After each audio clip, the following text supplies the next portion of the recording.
Noticentro 1, CMI. Falleció Cristian Camilo Rincón, el hombre que asesinó a Erika Aponte en Unicentro, Bogotá. 12 feminicidios en lo corrido del 2023. Erika tenía 4 medidas de protección y ninguna fue efectiva en el momento de su asesinato. Mamá de víctima de feminicidio en Bello, Antioquia, asegura que homicida se escapó del país. ELN dice que mesa de negociación está en crisis por declaraciones del presidente Petro. Apoyamos elecciones de Pastrana y Uribe, dice Salvatore Mancuso en su tercer día de audiencia ante la JEP. Pastor asesinado en Cartagena. Capturan a pareja con panfletos extorsivos en Barranquilla. Con Bianca Gambino. Buenas tardes, bienvenidos a Noticentro 1 CMI. Falleció Cristian Camilo Rincón, el feminicida responsable del crimen de Erika Aponte en un centro comercial en el norte de Bogotá. En las últimas horas se conocieron nuevos detalles de este caso. La mujer había solicitado protección a las autoridades hace menos de una semana. Angélica Arango con la información. Buenas tardes, Angélica. Bianca y televidentes, muy buenas tardes. Nos encontramos en el centro comercial Unicentro en el norte de Bogotá, en donde desafortunadamente el día de ayer en horas de la tarde se presentó una balacera que le quitó la vida a Erika Aponte a manos de su pareja, el hombre Cristian Camilo Rincón. El hombre, después de dispararle a esa mujer, se autolesionó y fue trasladado a la Fundación Santa Fe, en donde sobre las 8 de la noche perdió la vida. Varios minutos de angustia vivieron los bogotanos que celebraban el Día de la Madre en el norte de Bogotá, cuando Cristian Camilo Rincón Díaz le disparó a quien sería su pareja, Erika Aponte, en el centro comercial Unicentro. Estábamos tranquilos cuando de la nada empezamos a escuchar 2 disparos y todos los de seguridad nos dijeron entren a los locales. Entramos a una tienda de ropa y nos asustamos un montón, no sabíamos qué estaba pasando, nos sentíamos seguros porque estábamos en un centro comercial al inicio, cuando luego escuchamos otro tiro y pues obviamente quedamos impactados. Erika convivía con este hombre y su hijo hace varios años, en donde desafortunadamente fue víctima de violencia intrafamiliar. Es un caso, repito, que rechazamos desde la Policía Nacional y toda la sociedad colombiana rechaza estos comportamientos contrarios a la convivencia, a la tranquilidad, que desenlazan precisamente la pérdida de una vida humana. Tan solo unos segundos después, el feminicida tomó el arma y se autolesionó. Las autoridades confirmaron que sobre las 8 de la noche el sujeto falleció en inmediaciones de la Fundación Santa Fe de Bogotá. ¿Qué seguridad se le brinda a los ciudadanos? En el centro comercial, cero seguridad y pasan estas cosas que uno nunca se imagina que sucedan en un centro comercial donde uno se siente seguro. Pero escuchar tiros, caos, no saber qué hacer, para qué lugar coger, de qué forma actuar, es algo primero traumático y segundo que deja mucho para pensar sobre la seguridad. Ahora queda un niño huérfano, sin el cuidado de su madre, una mujer de 26 años llena de ilusiones y sueños. Y es que, Bianca y televidentes, lo más angustiante de este caso es que Erika ya había reportado a las autoridades que estaba en riesgo y que era víctima de violencia intrafamiliar. Incluso las mismas autoridades confirmaron que ya tenía 4 medidas preventivas contra su pareja, Cristian Camilo Rincón. ¿Qué pasa con la seguridad de las mujeres? Erika Aponte, víctima en la capital del país, ya había advertido sobre el peligro inminente al que se veía sometida. La mujer, en medio de su angustiante situación, tenía 4 medidas de protección que fueron en vano cuando su atacante acabó con su vida. Cristian es un agresor. El comportamiento que nos relataron en la Casa de Justicia y en la Comisaría de Familia indica un comportamiento psicopático, sistemáticamente violento. Ese comportamiento psicopático y violento lo padeció Erika por muchos años. Llevaba 11 años con este agresor y con este comportamiento. Erika hizo lo correcto a pesar de que lo hizo tarde. Acudió al llamado, buscó a la institución, con valentía contó los hechos. La Personería de Bogotá rechazó el asesinato y precisó acerca del seguimiento a las medidas de protección pedidas por Erika, además de esclarecer por qué no fueron efectivas. El Ministerio Público Distrital estableció que el pasado jueves 11 de mayo la víctima se comunicó a través del servicio telefónico denominado Una Llamada de Vida de la Secretaría Distrital de Integración Social para poner en conocimiento la situación de violencia que enfrentaba. Según expertos ciudadanos, las cifras son alarmantes. En lo corrido de este año ya se han presentado 12 feminicidios en la capital del país. No solo en Bogotá, sino en todo el país, 614 casos el año pasado, pero adicional 47.000 casos de violencia contra la mujer que requieren una atención médica urgente, pero adicional 3.800 casos de aumento de delito sexual. Y lo que estamos viendo es que las alertas tempranas en estos casos no se están atendiendo. ¿Qué es eso? Antes de llegar al feminicidio hay por lo menos 6 violencias anteriores y ahí es donde no se está llegando a poder proteger a la víctima hasta que ya se consolida el feminicidio. Bianca y televidentes, este es un lamentable caso. Desafortunadamente ya se han presentado 12 feminicidios aquí en la capital del país y la pregunta siempre es la misma: ¿qué está pasando con la seguridad de la capital? Con esta información me despido. Desde el norte de Bogotá, Angélica María Arango, Noticentro 1, CMI. Muchas gracias, Angélica. En Bello, Antioquia, la madre de una víctima de presunto feminicidio denunció que el supuesto responsable del crimen salió del país para evadir la justicia. Hernán Muñoz, buenas tardes. ¿Qué se sabe de este caso? Bianca, ¿qué tal? Buenas tardes para usted y para todos los televidentes. Permítame inicio con la siguiente cifra. Entre el 1 de enero y el 10 de mayo se han reportado 33 asesinatos de mujeres en el departamento de Antioquia, 5 de ellos calificados como presuntos feminicidios. La madre de esta mujer de 29 años, fecha en la que sería asesinada, está muy preocupada y dice que el presunto responsable salió del país para evadir la justicia. Natalia Mejía Sánchez era una destacada profesora de danza y entrenadora física de Bello, Antioquia. El 27 de junio del año pasado, su sonrisa se apagó para siempre. El cuerpo de la mujer de 29 años fue hallado en su vivienda y 10 meses después del caso que sigue impune, la madre reveló la primera vez que ella fue víctima de intento de feminicidio. Empezó a manejar un carro arrastrándola a ella del pelo, y que mi hija en ese entonces logró salvarla un grupo de personas que vieron lo que estaba sucediendo. Pero no fue el único ataque. Narró que en un viaje a Coveñas también estuvo a punto de ser asesinada a golpes. Estando ya allí, llegó este señor con otra persona a agredir a un muchacho que había ahí en el momento conversando con mi hija. Lo cogieron a golpe, lo dejaron tirado en el piso y luego este señor cogió a mi hija a intentar ahorcarla. Cuando ya lo lograron zafar, ya mi hija estaba inconsciente en el suelo. A ella la cogieron y lo que hicieron fue llevarla para una de las cabañas que para protegerla pues de que él fuera a terminar de rematarla. Según ella, su expareja es el principal responsable de ambos ataques y por ello se convirtió en el principal sospechoso de su muerte. También denunció que el hombre salió del país porque sobre él no pesa ninguna investigación de fondo y tampoco órdenes de captura. Para la fiscalía el principal sospechoso es él, es el presunto responsable. Y en este momento tenemos, lo que yo sé de él es que se fue del país. Que está en Estados Unidos. La mujer pidió que el crimen de su hija no se quede en los reportes de prensa y exigió justicia. Cambiamos de tema porque la Secretaría de Seguridad de la capital antioqueña confirmó la captura de una mujer señalada de robarle a extranjeros, seduciéndolos a través de una aplicación para conocer personas. Usando una popular plataforma para conocer personas, alias La Coja, según las autoridades, seducía a usuarios extranjeros, les comunicaba la intención de conocerlos y una vez los convencía, actuaba sin piedad. El general en retiro José Gerardo Acevedo, secretario de Seguridad de Medellín, reveló detalles de la captura. Es una persona de sexo femenino, está indiciada por hurto agravado, se citaba a través de redes sociales, en este caso de Tinder, a personas extranjeras, los drogaba y luego de drogarlos los hurtaba. Y bueno, gracias al seguimiento que se viene haciendo en hechos que han ocurrido en la ciudad, podemos capturar a esta persona y colocarlo bajo la tutela de la justicia. Las autoridades confirmaron que sobre la mujer, que al parecer robó cerca de 120 millones de pesos, hay varias denuncias.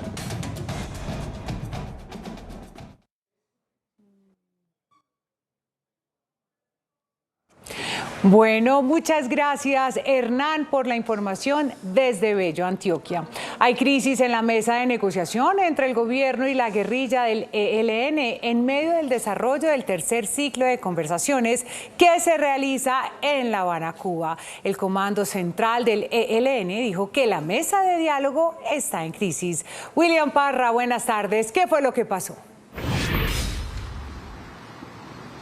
Hola Bianca, ¿qué tal? Muy buenas tardes. Pues lo que pasó se originó el pasado viernes con unas declaraciones del presidente Gustavo Petro, quien dijo ante un grupo de militares y almirantes que realmente la guerrilla de hoy en día estaba muy lejos de la tradición y de la ideología política y que más bien se acercaba a una economía ilícita.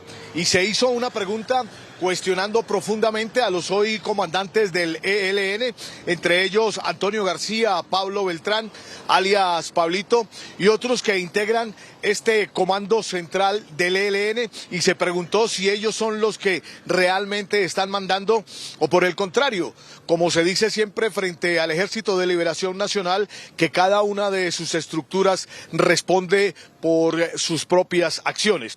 Y justamente frente a esas declaraciones que hizo el presidente Gustavo Petro y que cuestionó también la legitimidad y el carácter político del ELN y de la Delegación de Paz que en este momento se encuentra en La Habana, hoy el Comando Central de esta guerrilla ha expedido un comunicado en el que pues le piden claridad al presidente Petro. Dicen textualmente los integrantes del Comando Central del ELN: las declaraciones del presidente interrogan de manera pública a nuestra delegación, se refieren a la Delegación de Paz. Se cuestiona su representatividad, por tanto el gobierno debe aclarar públicamente si esta es un interlocutor válido para adelantar el proceso de paz con el gobierno. En este comunicado firmado por todos los integrantes del Comando Central, que es la máxima instancia del Ejército de Liberación Nacional, también le responden al presidente: la mesa de diálogos ha entrado en crisis y se requiere claridad de parte del gobierno para que el camino hacia la paz se despeje y le hablemos con un lenguaje coherente al país y al mundo.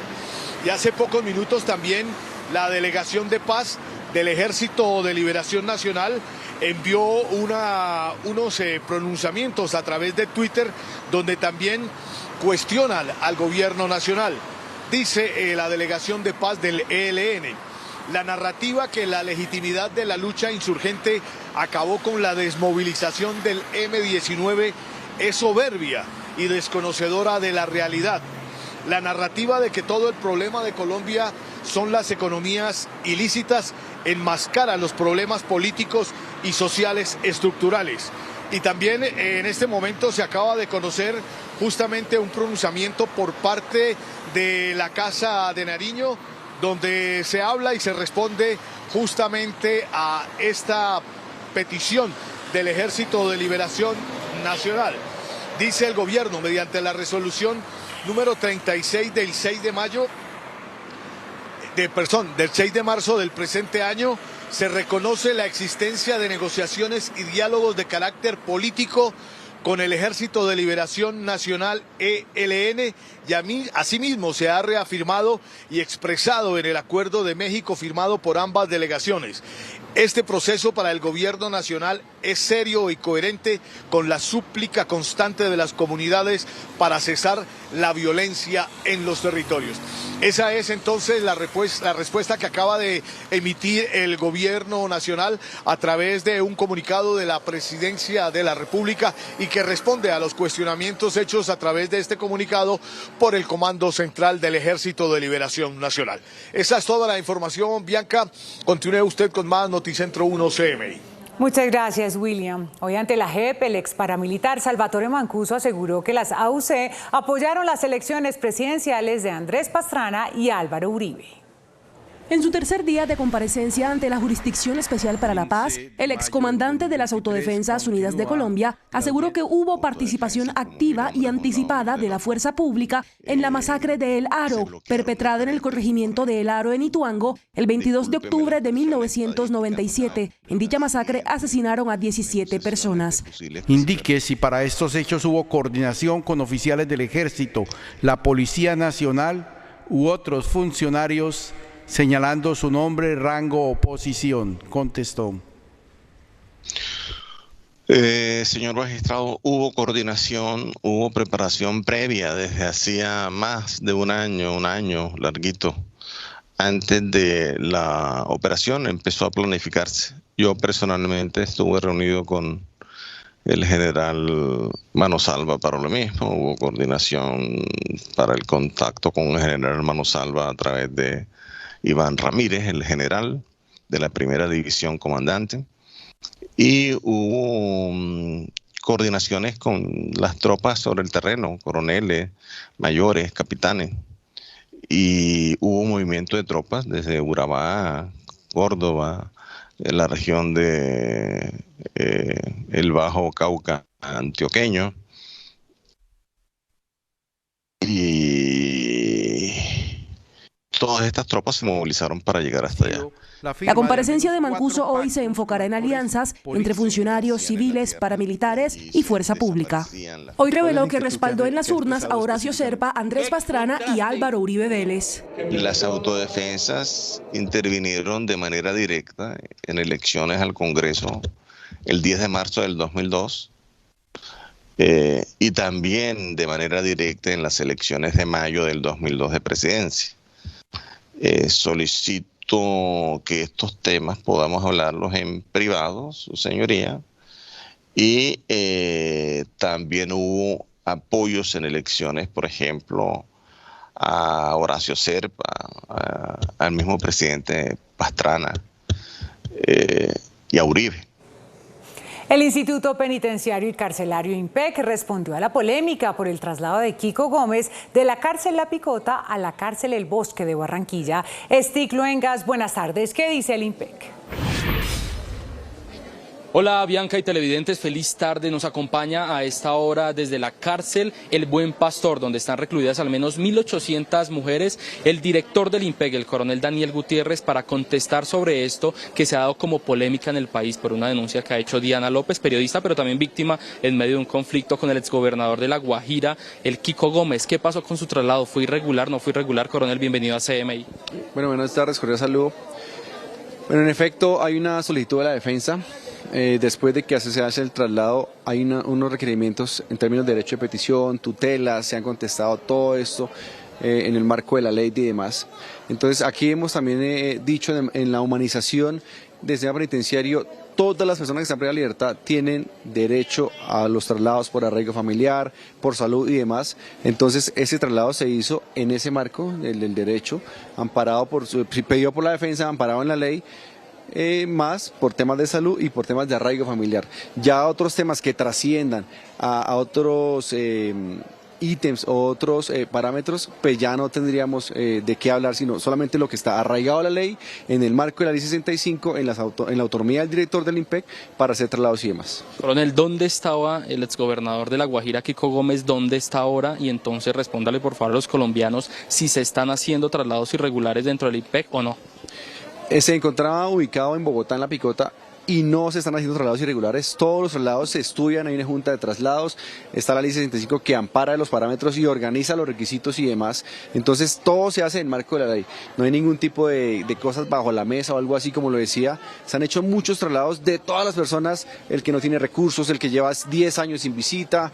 Entonces, para el sistema penitenciario todos deben estar iguales. A esta hora de la tarde cambiamos de tema porque también sucedió algo importante justo ayer en el Día de las Madres, y es que en la cárcel de Cómbita en Boyacá fue asesinada una mujer por un hombre que ingresó como una visita conyugal, que se denomina estas visitas los días fines de semana. Hablemos un poco de esto, coronel. ¿Qué fue lo que sucedió? ¿Cómo asesina este hombre a esa mujer? Sí, desafortunadamente un hecho muy lamentable. En la visita íntima ingresa esta mujer al establecimiento. y pues es asesinada. Inicialmente la hipótesis que se maneja es que fue asfixiada y luego de esto pues fue utilizada una cuchilla, una prestobarba, la que normalmente circulan en los establecimientos del orden nacional por las personas privadas de la libertad. Muchas gracias, es el coronel Daniel Gutiérrez, él es el director del Instituto Nacional Penitenciario y Carcelario. Es toda la información desde la cárcel de mujeres en el occidente y norte de la capital. Stig Luengas para Noticentro 1 CMI. Muchas gracias, Stig. Al regresar a Noticentro 1 CMI, asesinan a pastor cristiano en Cartagena.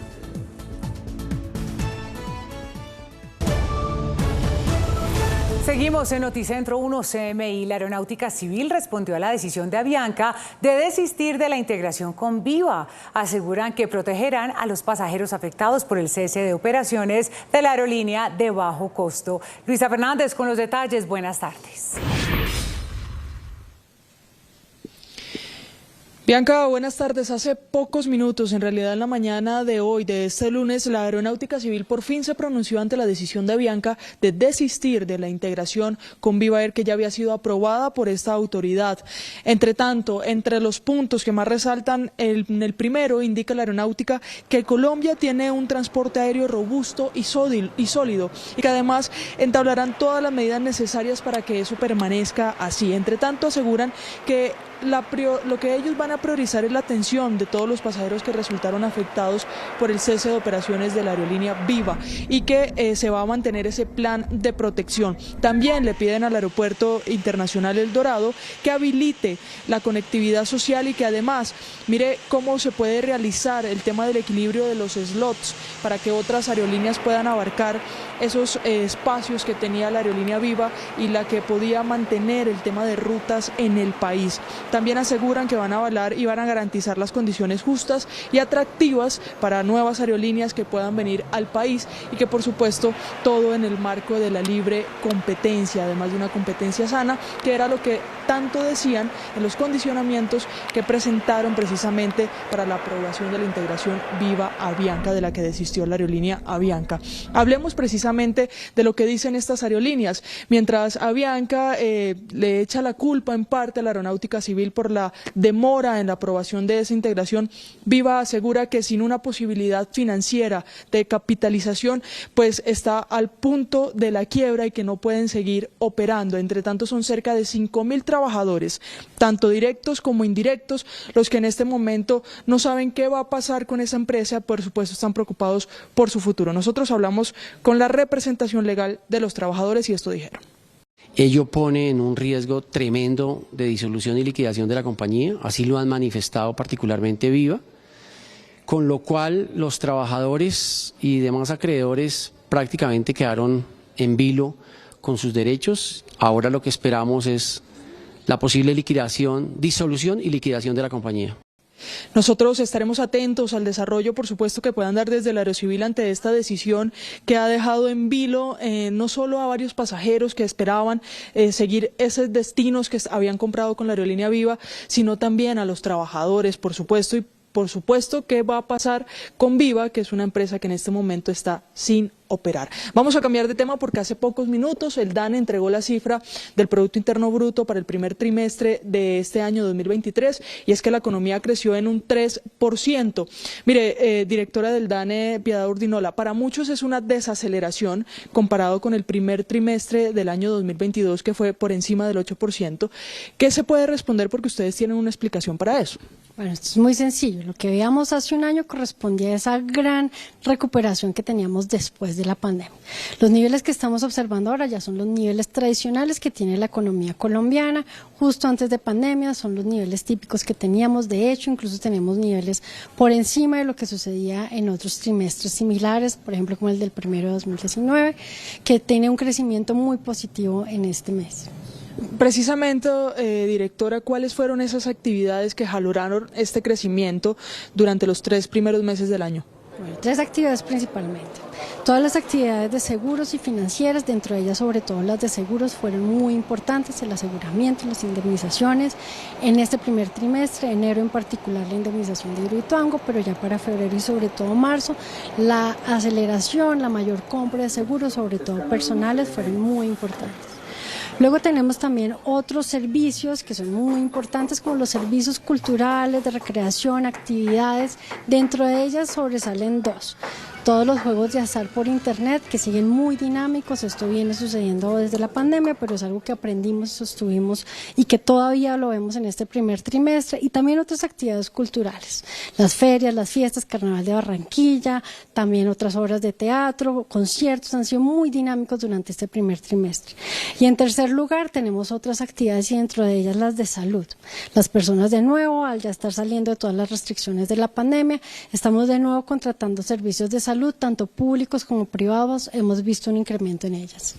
Directora, de manera muy concreta, cerremos con el valor negativo que se presentó incluso en medio de este crecimiento y fue el de la construcción. En el primer trimestre cayó más de 3 puntos porcentuales. ¿Por qué?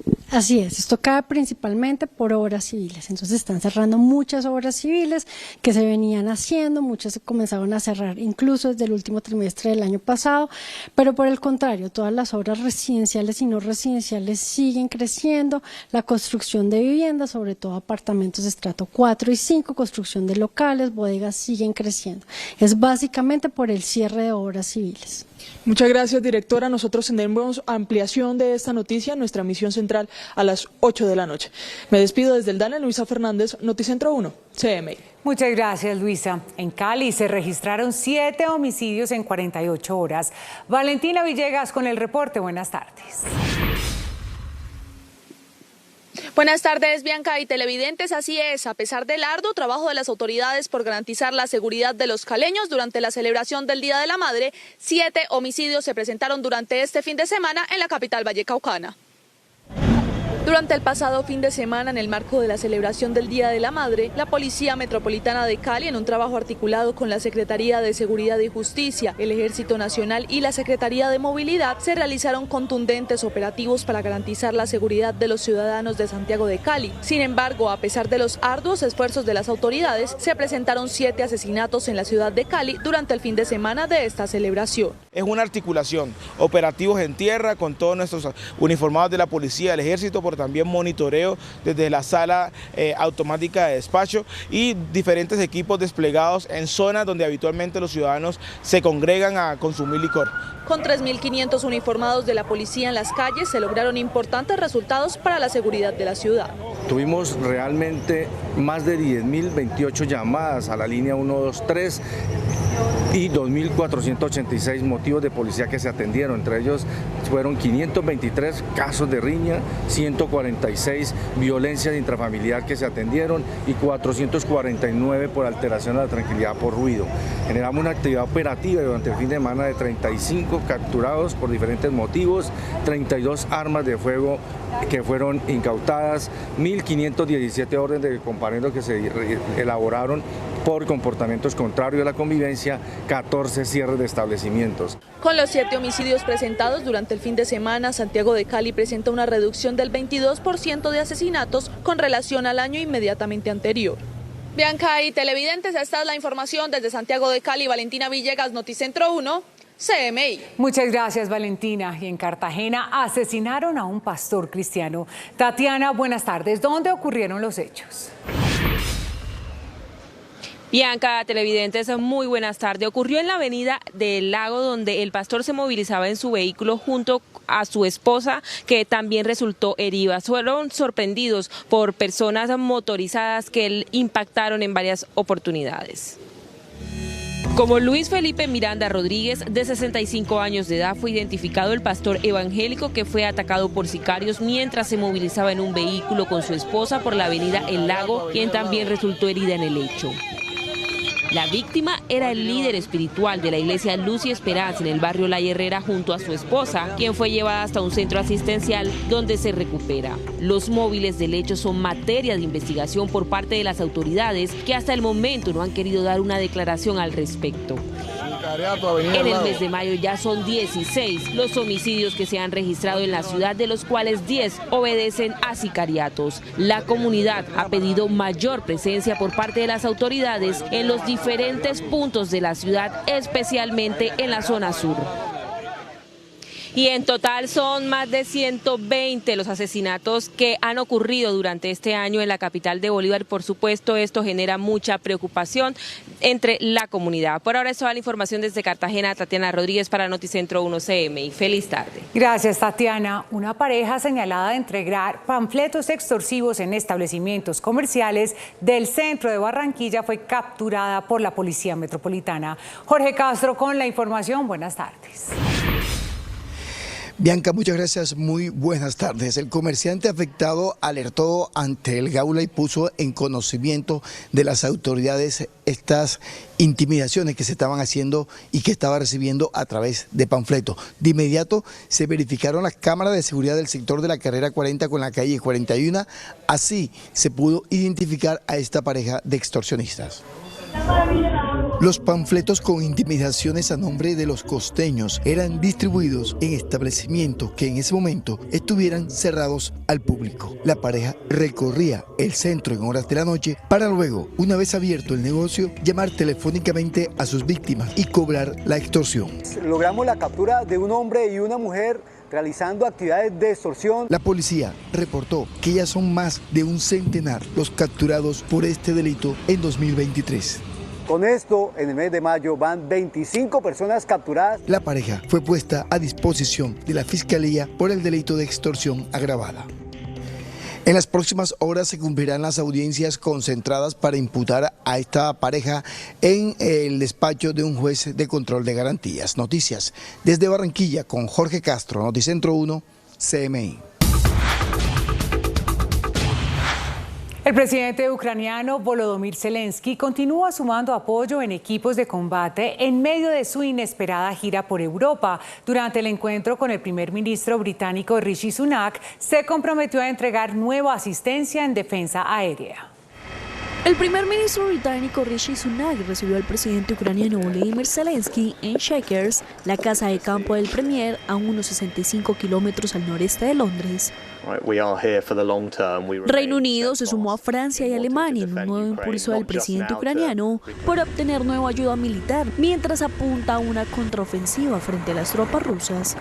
Cientos de misiles de crucero y drones de ataque con un alcance de más de 200 kilómetros serían suministrados por Londres a las fuerzas de Kiev. Además, con el pedido que hizo Zelensky sobre una coalición de aviones caza para reforzar su país, Sunak confirmó que no es algo sencillo construir esa capacidad de aviones de combate, ya que no se trata solo del suministro de aviones, sino también de la formación de pilotos y de toda la logística que conlleva. El Kremlin, al conocer las nuevas ayudas de los países europeos, advirtió que el aumento del respaldo de Occidente a Kiev traería mayor destrucción. Ucrania celebra sus primeros éxitos en la ciudad de Bakhmut, donde tienen la fe de destruir a las tropas rusas. A pesar de este avance, Moscú lanzó misiles y mató a 4 personas en el este de Ucrania. El ejército ucraniano celebró este lunes los recientes avances en torno a Bakhmut, lo que sería su primer contraataque con éxito en su lucha contra el ejército ruso por el control de la ciudad del este de Ucrania. Afirman que podrían destruir al enemigo incluso en condiciones extremadamente difíciles. La semana pasada dijeron que habían empezado a hacer retroceder a las fuerzas rusas en Bakhmut y sus alrededores tras meses de duros combates. Pero desde Kiev también dicen que la situación allí es difícil. Por su parte, el gobierno ruso advirtió que Moscú no ha cambiado su objetivo de capturar la ciudad, asegurando que está reuniendo soldados de asalto a las afueras. Se espera que Ucrania lance pronto una gran contraofensiva a gran escala para intentar retomar el territorio ocupado por Rusia. 2 condados en Nueva York, en Estados Unidos, interpusieron una demanda para impedir que la ciudad aloje temporalmente a los migrantes que han entrado al país. Después del anuncio del alcalde de Nueva York, Eric Adams, quien aseguró que la ciudad albergaría a algunos migrantes en hoteles de condados cercanos, las autoridades de Orange y Rockland presentaron demandas judiciales para intentar detener el plan que ya está en marcha. La reacción de ambos condados es generada por el plan de la ciudad que excede la autoridad y pasa por alto algunas de las leyes contra los migrantes. Tras analizar esto, también ejecutaron unas órdenes ejecutivas que prohíben la llegada de solicitantes de asilo. Ante la tensa situación vivida en la ciudad, las autoridades de Rutland declararon al condado en estado de emergencia, buscando evitar la llegada de los colectivos de inmigrantes. Sin embargo, los planes de Nueva York no cambian y la tensión crece alrededor del país. La Comisión Electoral de Turquía confirmó una segunda vuelta de las presidenciales. Estas votaciones serán el próximo 28 de mayo. Turquía irá a una segunda vuelta de las elecciones presidenciales. Más de 60 millones de turcos acudieron a las urnas este domingo 14 de mayo para decidir si el actual presidente Recep Tayyip Erdogan debería continuar en el cargo o si Kemal Kılıçdaroğlu tomaría el mando. La autoridad electoral confirmó que Erdogan obtuvo el 49,51% de los votos, mientras que su principal rival, Kılıçdaroğlu, recibió el 44,88% del escrutinio. Un escenario inédito para Erdogan en las justas presidenciales y que mantiene en vilo el futuro político de Turquía. El presidente de la Comisión Electoral indicó que con el recuento prácticamente terminado, ninguno de los candidatos logró superar el 50% de los votos. Las elecciones presidenciales y legislativas en Turquía se llevaron a cabo en un contexto de crisis política y económica, así como de devastación por un terremoto que afectó en febrero al sureste del país. La segunda vuelta presidencial se celebrará el domingo 28 de mayo, una fecha que tiene un significado simbólico ya que marca el aniversario del mayor movimiento popular de protesta que sacudió al gobierno en el año 2003. Hasta aquí Noticentro 1 CMI. A continuación, RT Reporta y a las 8 de la noche una nueva emisión de noticias. Feliz tarde.